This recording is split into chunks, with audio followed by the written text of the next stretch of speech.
Gustong-gusto po nating lahat ng mga tao na tayo ay mapagpala ng Diyos. Maraming mga nagsasakripisyo para mapagpala. Merong mga dinadaan sa mga pagbibigay para sila'y mapagpala. Ano nga ba ang maraming at mabisang paraan? Sa physics po ay may tinatawag na law of impenetrability. It means only one thing can occupy one place at one time. Kaya naman, sa buhay natin para tayong mapagpala, ano kaya na mga kabaligtaran ng pagpapala ang dapat mawala? Ano ang dapat lumabas sa ating buhay para may pagpapalang pumasok? Ano ang dapat na itigil at mahinto para magsimula ang pagdaloy ng pagpapala? Ang atin pong mensahe, pinamagatan nating 7 steps for a blessed life. 7 dapat itigil at ang pagpapala ay dumaloy o kaya magsimulang dumaloy ng lubusan. Salamat po aming Diyos sa bulwagang ito. Salamat po sa kalayaan naming sumamba sa inyo sa sandaling ito. Salamat sa ligaya na ibinibigay ng pagsamba. Salamat sa mga awit at sayaw, sa tugtog. Salamat sa tinatamasa naming kalusugan, Panginoon. Sa paglapit namin sa iyo, patuloy kaming nagpapalinis. Humihingi kami na linisin niyo kami ng inyong dugo. Patawarin niyo po kami sa aming mga kasalanan at bigyan kami, Panginoon, ng bagong puso, bagong diwa, bagong pananaw. Ilapit mo sa amin, Panginoon, ang iyong liwanag at nang sa ganon ay matapunan ng liwanag ang aming mga kadiliman. Buksan niyo po ang aming isip. Bigyan niyo po kami ng pusong mapagpakumbaba na handang makinig at sumunod sa inyo. At nawa ang salita niyo, Panginoon, ay mag-ugat, yumabong, mamulaklak, magbunga sa aming buhay. Ayaw namin, Panginoon, ang basta relihiyon lang. Ayaw po namin ang basta mga ritual at programa. Ayaw namin ang basta worship service lamang. Ang gusto po namin, Panginoon, makipagniig sa inyo. Kasihan niyo po kami sa aming pagsamba. Buksan ang aming tainga na marinig ang inyong mga katuruan at ang aming puso upang sumunod dito. Nawa, Panginoon, kami magkaroon ng kapayapaan kung sino man ang maaring ginugulo, binabagabag ng iba't ibang mga alalahanin. Humihingi kami ng kapayapaan na sa inyo lang maaring magmula. At nawa, walang maging kaagaw sa aming pansin ang inyong salita. Gamitin niyo po ang inyong hamak na lingkod na tungtungan ng inyong paa. Nais po namin kayong itaas. Nais po namin, Panginoong, tunghayan ang inyong mukha. Nais naming humawak sa inyong kamay. At nang maakay niyo kami sa tamang landas, turuan niyo po kami. Kayo pong maging tunay na tagapagsalita. Gamitin niyo lamang po ang inyong lingkod. At sa inyong pangalan at sa inyong likuran nagtatago ang inyong lingkod. At ang lahat ng mga kahinaan at mga kamalian at kakulangan, punuan niyo po. At nawa, pagpalain niyo ang lahat sa amin ngayon. Lumakad nawa ang iyong espiritu sa aming kalagitnaan. At kami, Panginoon, ay bigyan niyo ng isang bagong lakas, isang bagong karunungan, isang bagong pag-asa. Sa ngalan ng Panginoong Hesus, itinataboy namin ang anumang masasamang espiritu at binibigo ang mga balak ng anumang masasamang tao sa aming paligid. At ang aming Panginoong hinihingi ang inyong pagtatanggol. Iadya niyo po kami sa gawa ng masasama. Ganon din ang dalangin namin para sa aming sambahayan, sa aming mga nasasakupan at mga mahal sa buhay na di namin kasama ngayon. Nawa kayo rin pong mag-ingat sa kanila.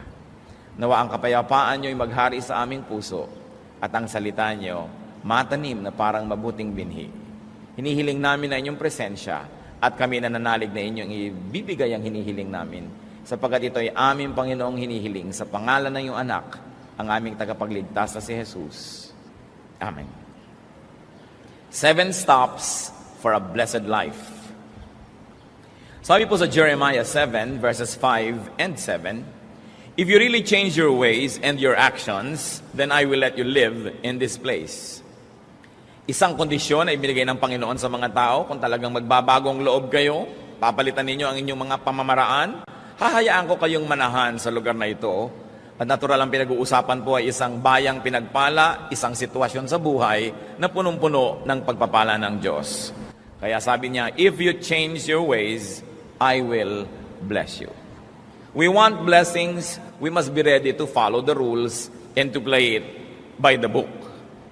Isang-isa pong dapat nating itigil kung ito hindi pa natin lubos na naititigil para ang pagpapala ay magsimula is to stop childish thinking.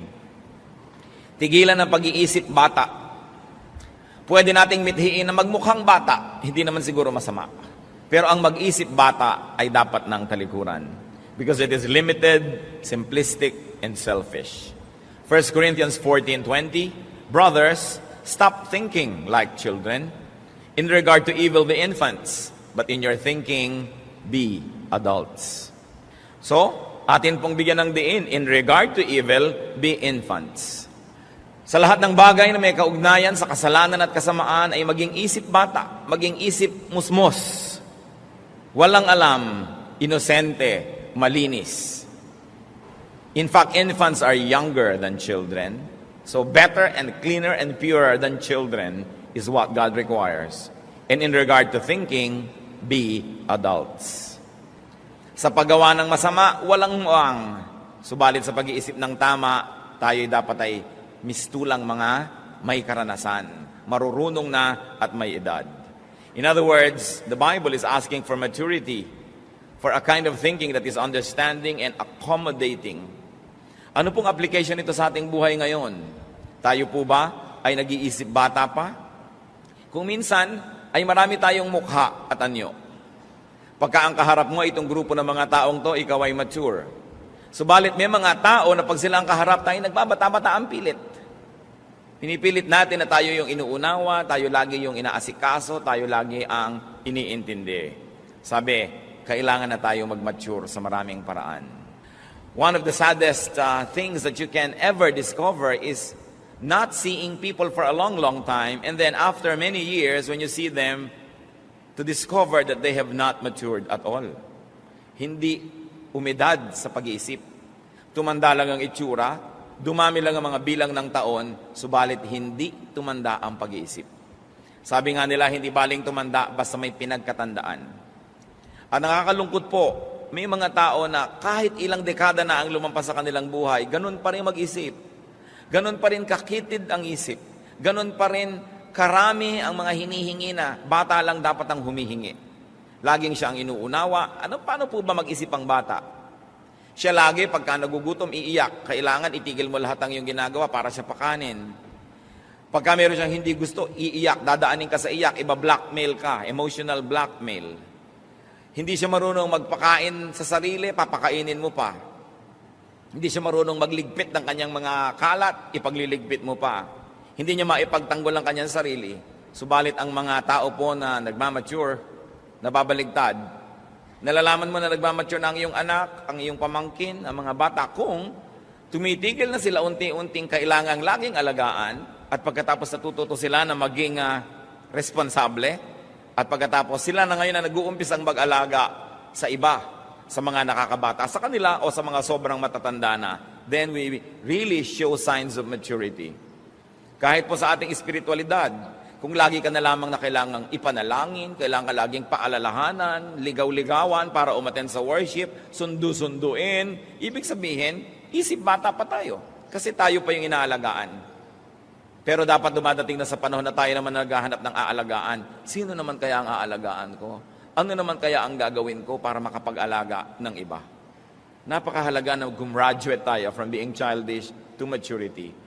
At ang ating dalangin sa Panginoon, bawat isa po tayo ay makapag-isip-isip, saang larangan ng buhay kaya ako immature?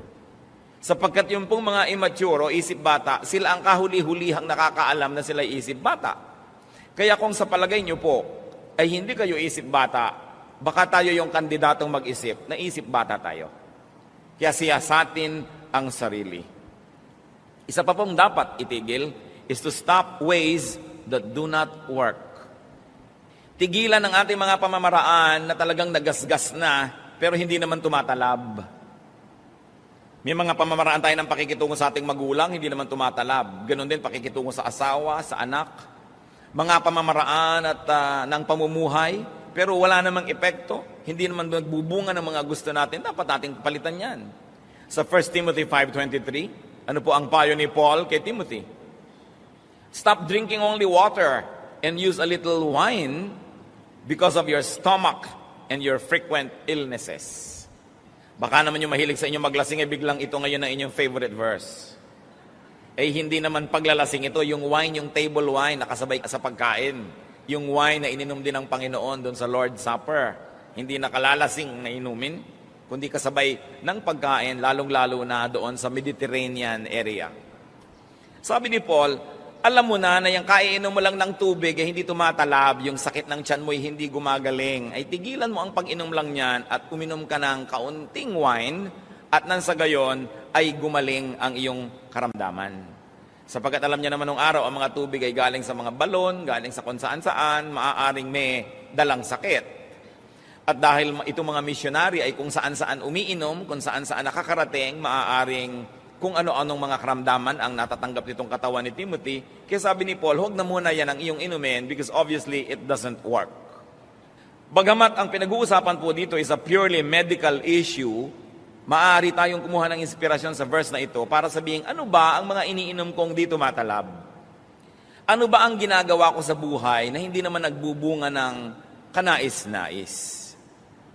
Tumatala ba ang mga pagdadabog ko? Tumatala ba yung isang linggo kong hindi kakausapin ng asawa ko o lalo lang nainis, lalo lang kami nag-away? Tumatala ba ang aking psychology na ginagamit sa aking anak o baka hindi naman? Epektibo ba ang aking paraan? Sa kakuriputan ko ba, sa kadamutan at sa katinoan, yumaman na ako? Lumuwag na ba ang aking buhay o hindi naman? Baka kailangan palitan na yung paraan na yan. Kasi yung iba sa sobrang nilang kakuriputan, sa sobrang pag-iingat sa sarili at paglalaan sa kinabukasan, wala't wala rin naman, wala pang kaibigan, wala pang nagmamahal. At kung biglang nanigas at namatay, walang dadampot para man lang maglibing. So, epektibo ba ang ating paraan? Kung tayo po yung mga panganay na anak, epektibo ba ang paraan natin ng pagdodomina sa ating mga kapatid o lampas na kayo ng 20, 30 years old? Abay, tama na yan. Kasi kung kayo ay 18 at ang kapatid nyo ay 10, dapat lang na leader kayo kasi ang dami nyong alam na di niya alam. Pero kung 28 na kayo at siya ay 20, konti na lang ang alam nyo na di niya alam. At kung 38 na kayo at siya ay 30, pareho na lang kayo ng alam. Sa katunayan, kung 58 na kayo at siya ay 50, baka marami na kayong nalimot at mas marami na siyang alam. Nagtataka ko kumisan pati sa magkakapatid, 80, 70, 60 years old na, hindi pa magtrato ng pantay-pantay. Sobra pa rin nang dodomina yung mga matatanda na akala mo higit lalo siyang maraming alam kaysa doon sa iba. Alam niyo po, dumadating tayo sa edad na nag-aabot-abot na yung mga alam na yan. Kaya, tama ba yun? Tama ba ang pamamaraan natin? Kumisan yung pressure na ibinibigay ng magulang sa mga anak, tama ba? Does it work? Yung mga kahigpitan natin, tumatalab ba? O yung sobrang luwag natin, maganda bang nagiging bunga? Dapat po tayong laging magsuri kung ang ating mga pamamaraan ay mabisa. And we should learn from this principle. Sabi ni Paul, stop taking only A because it doesn't work. Take B. What else should we stop? Stop when you have to give way. Kung kailangan magparaya, kailangan magbigay daan, kailangang magbigay ng espasyo para sa iba, maaari natin yang gawin. Stop talking to give way to inspired speakers. Stop being a hindrance to blessing. Stop hogging the limelight if an anointed person must be given attention. Kung minsan po, laging gusto natin tayo ang nangingibabaw, tayo ang nangunguna, tayo ang merong last say, tayo ang lagi na lamang merong final authority, mag-isip-isip tayo. Sapagkat yung karunungan, yung kahusayan, yung inspirasyon, ay naglilipat-lipat yan kung minsan ng puso sa paglakad ng panahon. Walang isang tao na siya lang may franchise to wisdom.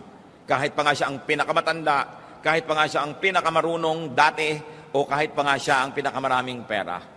Dapat marunong po tayo magbigay. Kahit nga sa ministry, sabi sa 1 Corinthians 14:29-33, 2 or 3 prophets should speak, and the other should weigh carefully what is said.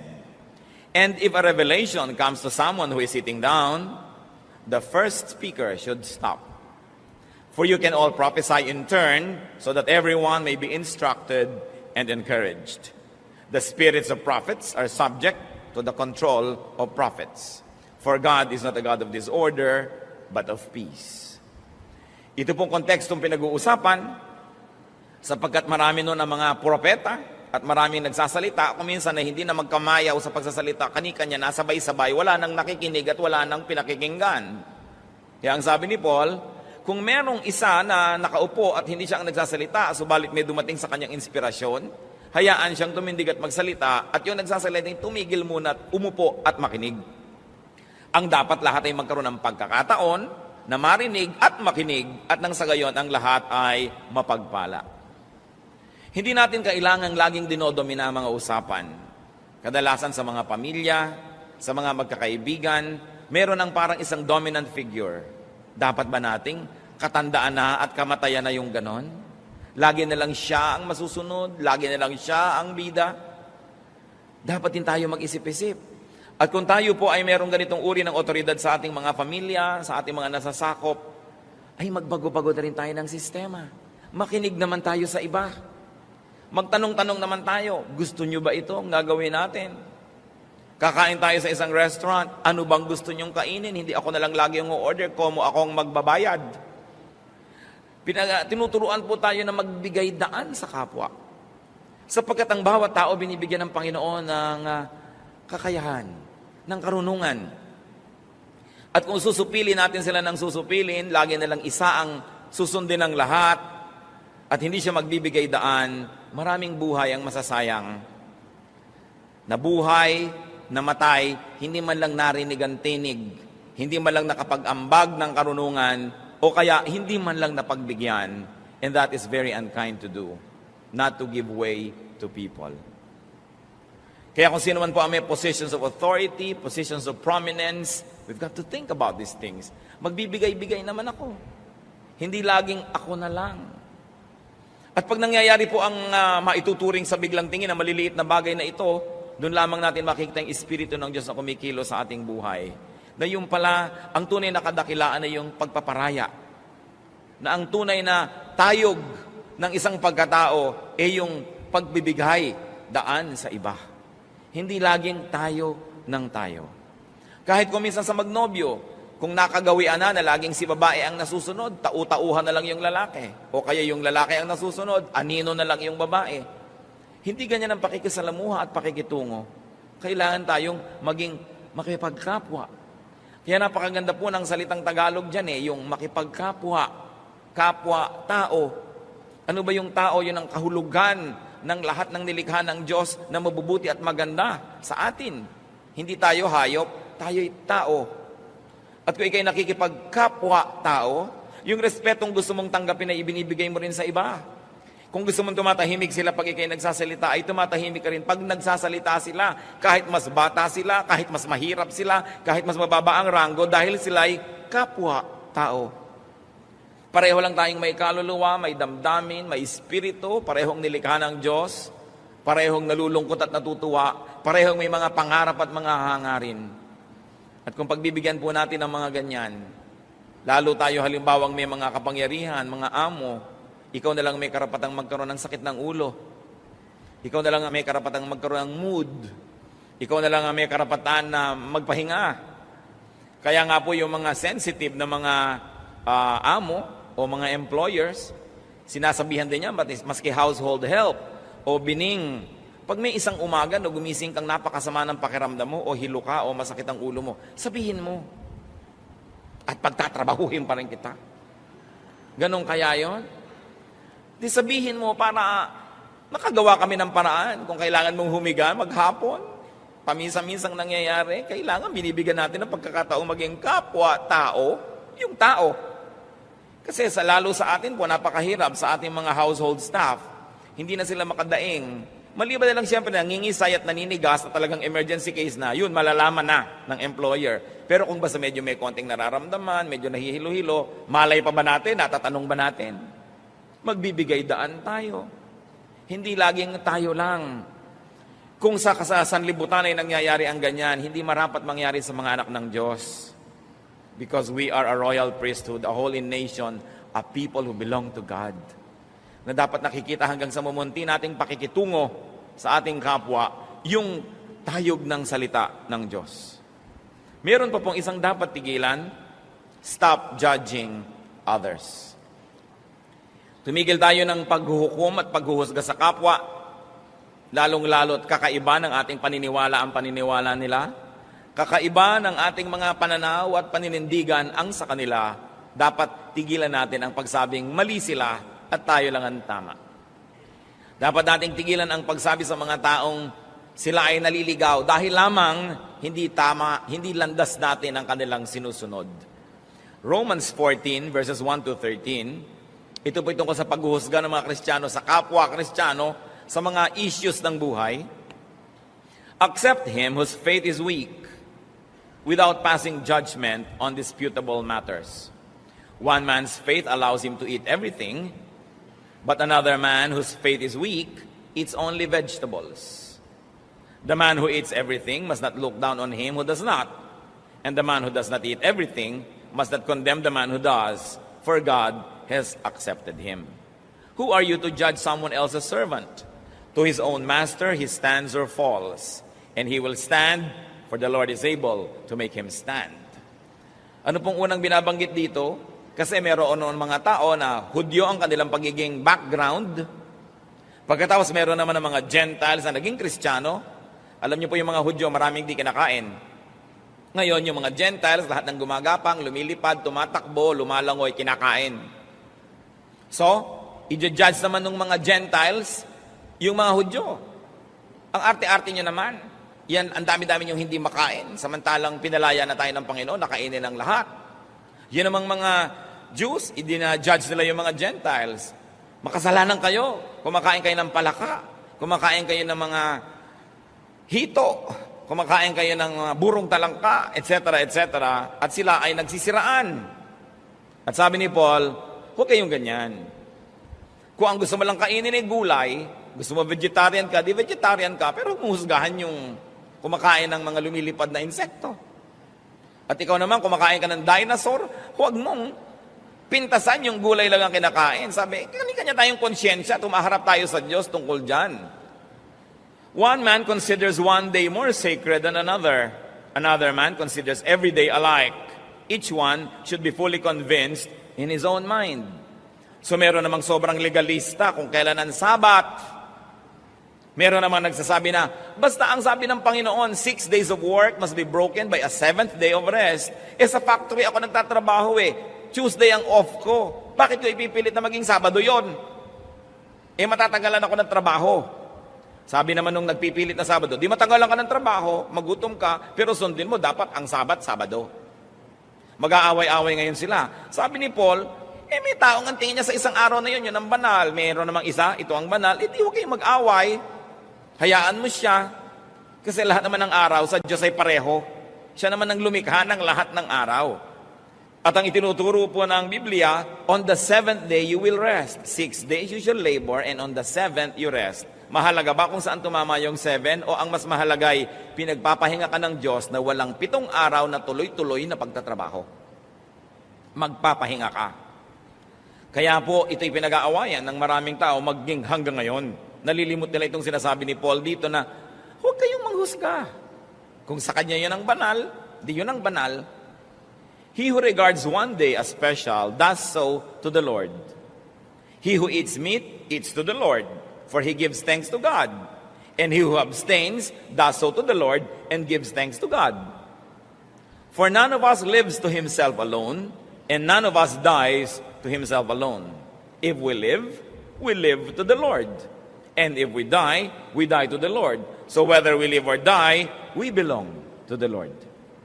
For this very reason, Christ died and returned to life, so that he might be the Lord of both the dead and the living. Then you, why do you judge your brother? Or why do you look down on your brother? For we will all stand before God's judgment seat. It is written, as surely as I live, says the Lord, every knee will bow before me, every tongue will confess to God. So then each of us will give an account of himself to God.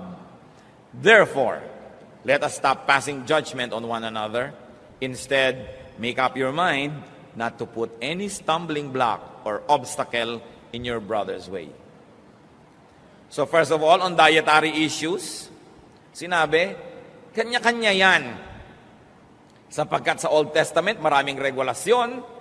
Sa New Testament naman ay pinalaya ng Panginoon ng mga tao. Sabi niya, it's not important what gets into the mouth, but what gets out of it. So, alin ba dun sa dalawang susundin mo? Nasa iyong pananalig kasi hindi yon may kinalaman sa iyong kaligtasan. Meron naman on special day issues. Meron mga Kristiyano, aawayin yung mga gustong magsabit ng parol pag Pasko. O ba't ka naglalagay ng Christmas tree, pagan yan, evil yan? Wala akong kinalaman sa paganism nung araw, naglalagay lang ako ngayon, pampasaya. Parang nagdagdag lang ako ng ribbon sa aking damit o buhok, huwag mo sabihin evil to. Sapagkat yung mga bagay na yon ay pang-ibabaw, hindi naman nang pumapasok sa loob ng puso. On feasting or fasting. Sabi, kung ikaw ay kain ng kain, nagpapasalamat ka naman sa Diyos at kinikilala mo sa Kanya galing yon, di tinatanggap ka ng Panginoon. Gusto mo namang mag-ayuno at nagpapasalamat ka rin sa Diyos sa pag-aayuno mo, di tinatanggap ka rin ng Panginoon kung ano ang konsyensya mo na hindi lumalabag sa salita ng Diyos. Kasi pareho naman yan na may makukuha kang verse na nagsusupport Ibig sabihin, malawak yung pwedeng pagkilusan ng Kristiyano at pagkunan ng kanyang pagbabasihan ng kanyang ginagawa. Hindi katulad ng marami, naglalakad lang o na doon sa gitna ng kalsada na may puting linya, samantalang ang lapad-lapad ng kalsada. Merong mga Kristiyano, ganun Ang lapad-lapad ng mundo, ang dami-daming pwedeng gawin, napakalimitado ng ginagawa sa sobrang pagiging bookish. While it is not wrong to walk in the center of the road, especially if it's a pedestrian road, but you can move to the left and to the right with God-given freedom. And those who would like to walk on the left side or the right side should not be judged by those who walk only in the center. Hindi tayo dapat na naghuhusga sa ating kapwa. Ang Panginoon hindi pa nanghuhusga. Hanggang ngayon, ang Panginoon ay tagapagligtas pa rin. Kailan pa siya magja-judge? Pagbalik pa niya. O kaya, pag tayo ay namatay, kung alin man doon ang mauna, pero habang buhay pa tayo, hindi pa tayo hinuhukuman. So bakit ngayon tayo maghuhukom at maghuhusga sa ating kapwa? Pagka meron siyang ginagawa, sabihin natin, God is not yet finished working on him or her. Hindi pa tapos ang Diyos sa kanya.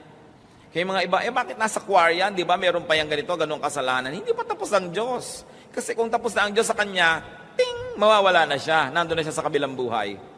Hindi pa siya graduate sa buhay na ito. Kaya sa halip na lagi nating sisilip-silipin ang mga kapintasan at kakulangan ng kapwa natin, ipanalangin natin sila, tulungan natin sila, at kung may konti tayong alam sa mabuti at magandang paraan, ituro natin sa kanila. Pero para husgahan sila dahil mas marami tayong alam, hindi yan ang dahilan kaya binibigyan tayo ng karunungan ng Diyos. Binibigyan tayo ng karunungan para higit tayong maging mahinahon, maunawain, matulungin, hindi para maging mapagmataas. Napakahalaga na hindi madapa ang kapwa dahil na-o-offend sila sa atin, nasisiraan ang loob dahil sa ating mga panghuhusga. We should stop measuring people only by our standards. Katulad din ng sinigang. Matabang ang sinigang mo. Sa ganyan ako magsigang Yan ang sinigang ko. Hindi yung ito ang sinigang dapat, ito dapat ang lasa ng ganito. Kasi kanya-kanyang pangluluto, kanya-kanyang nahiligan. Hindi naman moral issue yan para pagtalunan. Kaya dapat marunong din po tayong magbigay ng daan sa ating kapwa. Ba't natin pinag-uusapan ng ganito mga bagay? Sapagkat itong mga bagay na ito ang napapabayaan ng maraming Kristiyano. Sa ulo ang lahat ng Ten Commandments, ang lahat ng doktrina sa buhay, pero sa ganitong mga bagay, tayo nadadapa at nagkukulang. Ano pang dapat nating tigilan para ang buhay natin ay mapagpala? Stop grumbling. God has constantly taught against grumbling. Yung reklamo ng reklamo, katsang ng katsang, maraming comment, hindi na siya masaya, magre-reklamo pa para lumungkot din ang kapwa na sana'y masaya na, napalungkot pa niya.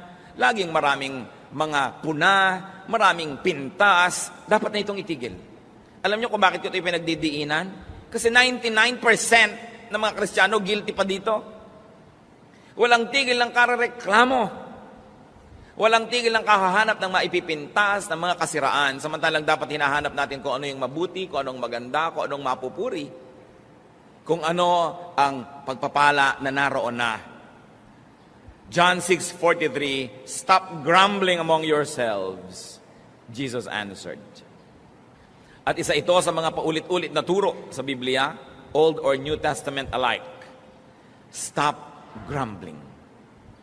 Wives, what are you grumbling against your husband? Ano ang mga reklamo nyo at mga katsang-katsang tungkol sa inyong asawa na para bang pwede pa kayo magpalit? Habang nagre-reklamo ka ng nagre-reklamo, yung reklamo mo lalong lumalaki, lalong lumalalim, lalong tumitibay, kaya lalong nagkakaroon ka ng dahilan para magreklamo. Samantalang habang pinupuri mo ang iyong asawa, yung mga kapuri-puring bagay sa kanya, lalo namang tumitibay, lalong lumilinaw, kaya lalo mo siyang namamahal at nababawasan ang iyong pagrereklamo. Husbands, you grumble against your wives. Mas vocal kasi maraming beses yung mga wives mag-grumble against their husbands among themselves. Very seldom that husbands are grumbling against their wives among themselves. But it's more often that wives among themselves are grumbling against their husbands. Kaya napaka-importante na mabae ka man o lalaki, husband or wife, anak ka, grumbling against your parents, but hindi ka maghanap ng maipupuri at maipagpapasalamat. Stop grumbling. Kung minsan nakakalungkot, ang marami pang grumbling na nangyayari, mga reklamo, among workers in the church, among Christian people, grumbling against the choir director, grumbling against everybody, samantalang nasa church na nga. Mga kapatid, I can never be so repetitious enough. Kasi nakikita ko nangyayari ito sa buong paligid. Ang mga tao, napakagaling magreklamo. Sinisilip ang kapwa, yung mga privileges ng iba, yung mga tinatamasa ng iba, lagi nilang tinutuos, hindi ipagpasalamat kung ano yung nasa kanila. Magkakapatid na reklamuhan ng reklamuhan laban sa isa't isa. Nag-aagawan ng mga mana, sira-sira lang naman piano at isang dangkal na lupa. Magkakagagalit, grumbling against each other. Mga magbiyanan, yung mga manugang na walang ginawa kundi pag-usapan yung kanilang biyanang babae at chismisin at reklamuhan ng reklamuhan ang mga kanyalang mga kapwa. Alam nyo, meron akong 2 kilalang babae na talaga namang huwaran, pwede natin ipagpagawa ng monumento kung paano umibig sa kanilang biyanan. At hindi si Ruth yun, matagal na siyang yumao. Mga babaeng nandito ngayon sa ating kapaligiran, na talaga namang pag silang nakakausap mo, parang dapat lahat ng tao magkabiyanan. Pero natitiyak ko na ang mga biyanan nun may kakulangan din. Pero dahil nagpasya sila na mahalin ang kanilang mga biyanan. Alam nyo yan ay pagpapasya. If you decide, every little aspect of your life will follow the grand design and the big decision. But if you have decided on the other side, then every little act and thought that comes into your life will follow that direction of grumbling. Yun pong mga hindi na natin mapapalitan na karakter ng buhay natin, magpasya na tayong mahalin sila. Sapagkat pag pinagpasyahan natin yan, madali nang sumunod ang maliliit na detalye ng ating buhay. Kung meron naman po tayong mga valid complaints, talagang dapat, anong dapat gawin? Hindi pag-usapan. At kung talagang humahanap po tayo ng solusyon sa ating mga reklamo, hindi natin sinasabi ang reklamo natin kung kani-kanino. Pumupunta tayo doon sa tao na itinuturing nating pinagmumulan ng suliranin at tayo ay sa mahinahon na paraan humahanap ng solusyon. Kasama sila. So you don't talk about people, but you talk with these people. Then something positive will happen. Pwede po bang tandaan natin itong mabuti? Kasi nakakamalat na tong topic na to Yung stop grumbling, yung stop talking about people but talk with people with whom you have a problem para malutas.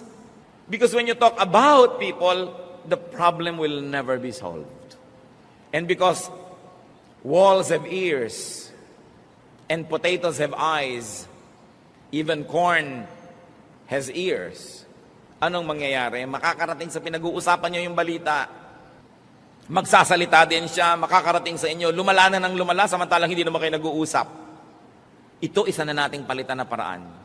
Napakalaki ng bigat na mawawala sa pasanin ng tao. Kung matututo na lang tayo na kausapin yung taong sa palagay natin ay may kinalaman sa suliranin, pero huwag siyang pag-usap-usapan. There's always a proper forum for everything. At dapat may kaayusan. 1 Corinthians 14:40, but everything should be done in a fitting and orderly way. May isa pa pong dapat tayong tigilan. Stop doubting.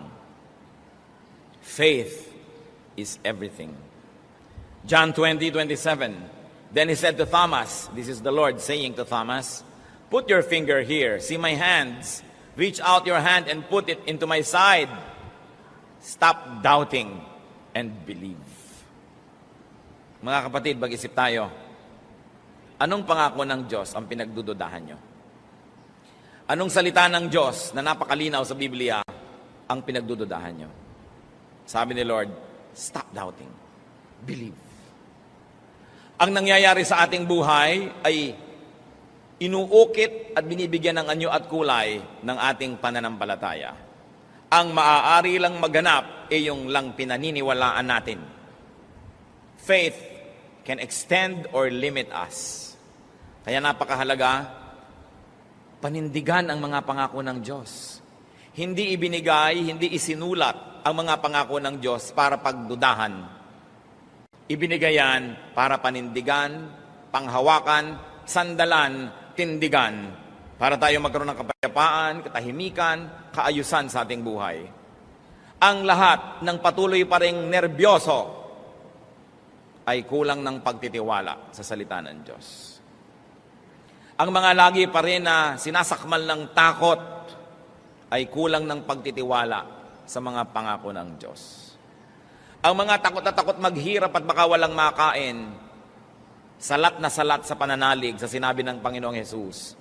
Sabi niya, look at the birds of the air. They don't even plant, they don't harvest, but your heavenly Father feeds them. At kung ang mga ibon ay pinapakain, ang mga bulaklak ay dinadamitan, kayo pa kaya ang hindi alagaan ng Panginoon?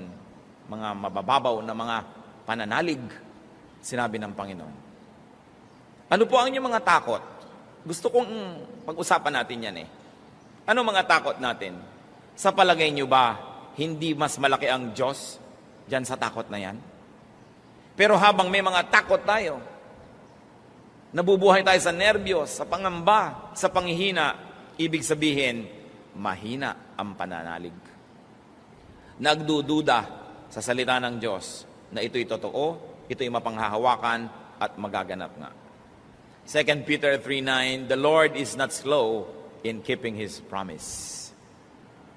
Suyurin ang Biblia, halukayin, hanapin lahat ang pangako ng Diyos, panghawakan, memoryahin. Dapat pa bang i-memorize yan? Yes. Because when you memorize and commit to memory the promises of God, you will be able to pull out the right promise at the right moment and you will be strengthened. Ang ating pagkain ay ang salita ng Diyos.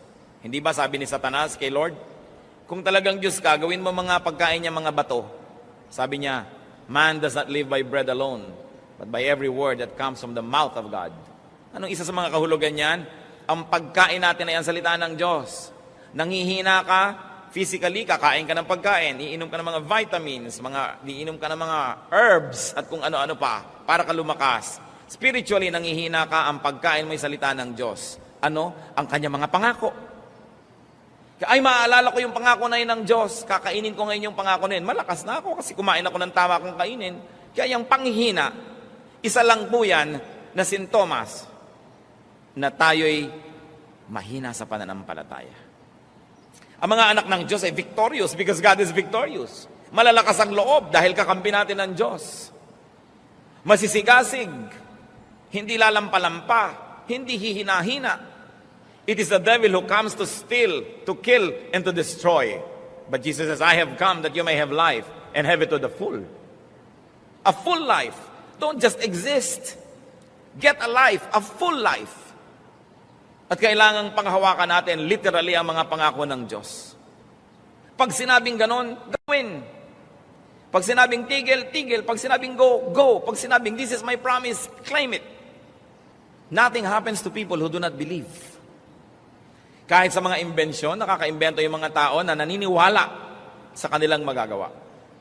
Kahit yung mga unang mga taong tumawid sa dagat Pasipiko, nung kauna-unahang mga panahon, naniwala silang magagawa nila yon. Yung umakyat niya sa mga Mount Everest, naniwala silang magagawa nila. Pero yung mga, naku, hindi pwede yan, mahirap yan, talagang walang nararating. Kahit yung mahihirap na tao na napaasenso ang sarili sa tulong ng Diyos, dahil naniwala silang magagawa nila. Habang lahat ng kanilang mga kaibigan ay nag-give up na at nag-adik-adik na lamang, may mga nagpilit pa rin mag-aral, pinilit magsikap, ngayon umasenso sa buhay dahil naniwala sila. Yung paniniwala natin ang bubuo o sisira sa ating buhay. Kaya kailangang paniwalaan. Pati po ang ating mga anak, kung naniniwala tayong sila'y mahusay, naniniwala tayong marami silang magagawa, nagiging mahusay at maraming ang nagagawa. Pero pag naririnig kayong, yung anak ko na yan, bubing yan eh. Walang pag-asa. Ganyan lang, nagiging ganun ang performance nila. Kasi sila man na nawawalan ng pananalig sa sarili. Kasi sinira na natin ang loob. At kung may isa pa tayong dapat pag-usapan ngayon, na dapat tigilan, stop sinning. Remember the law of impenetrability. Only one thing occupies one place at one time. So anybody who sins has no space for holiness.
And if there's no space for holiness, there's no space for God. If there's no space for God, there's no space for blessedness, for victory, or for fruitfulness. 2 Corinthians 5:17. If anyone is in Christ, he is a new creation. The old has gone, the new has come. Ilang beses na dapat nating bigkasin, basahin, usal-usalin ang mga salitang ito bago lubos nating maunawaan. Na ang isang taong na kay Kristo ay isang bago ng nilalang. Pero marami nagsasabi, born again ako, bagong nilalang, new creation, pero old habits, old sins, old ways. A new spirit is not compatible with old sinful hearts. There has got to be renewal all the way. Matthew 9:17, neither do men pour new wine into old wineskins. If they do, the skins will burst, the wine will run out, and the wineskins will be ruined. No, they pour new wine into new wineskins, and both are preserved. Napakaganda po ng talinghaga na ginamit. Kung may bagong alak, hindi pwedeng ilagay sa lumang sisidlan na usually mga leather, mga skin ng hayop. Sapagkat sasabog lang yon kung may bago kang ilagay. Sabi, lumang sisidlan, lumang alak. Bagong sisidlan. Bagong espiritu, bagong puso. Bagong tao, bagong buhay. Napakasimple ng analogy. There should be new ideas, new ministries, new actions if we have a new heart. 1 Corinthians 15:33-34. Do not be misled. Bad company corrupts good character. Come back to your senses as you ought and stop sinning. New life, new friends. New lifestyle. At kung tayo may nakikitungo sa mga dati nating mga pinakitutunguhan, ay dahil lamang gusto natin silang akayin sa tama, hindi para mulit-muli nila tayong hilahin pababa. At kung nakakahalata tayo ng ating mga dating mga kapalagayang loob,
ba hinihila tayo pababa? Dapat kahit man lang pansamantala na tayo'y umiwas sa kanila hanggang tayo'y maging malakas, hanggang dumating tayo sa punto na gano'n na tayong kalakas na pag tayo nakikisalamuha sa kanila'y sila ang nahihilan na natin pataas.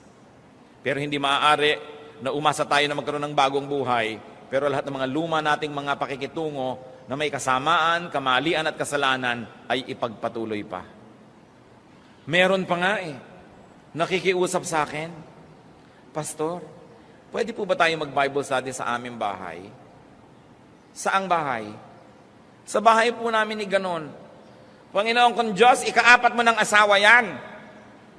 At buhay pa yung 1, 2, 3. Ngayon, gusto mo mag-Bible study tayo sa bahay nyo. Eh di para ko na ngayong in-recognize itong relasyon na ito.